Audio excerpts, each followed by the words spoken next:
Hello everybody, Ben Dittmar here again. Today is March 30th, 2020, and I'm at home right now running another motor in the test tank.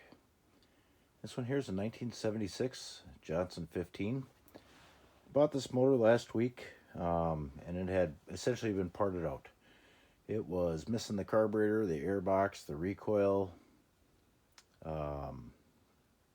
choke assembly, all the knobs. And that's about it. And so anyway, I went through it, resealed the gear case, new water pump impeller in it, new points and condensers, replacement carburetor and put a carb kit in that, replaced all the knobs, the fuel hoses, and just gave it a general tune-up. Anyway, we're in the tank giving it a test. It seems to be running pretty good. So this one I'm going to go out and do a video on the boat with too. I just went by Norris Lake about an hour ago, and it's probably 50% open, and I'm betting the ice will be out today, possibly tomorrow.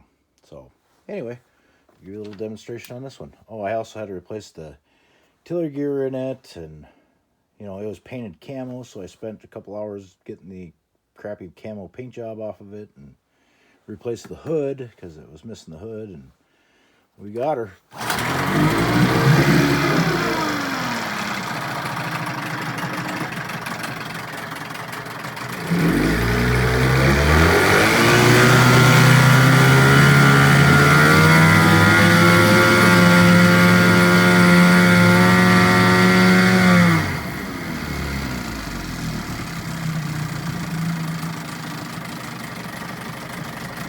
Seems to have turned out quite nice. It runs good.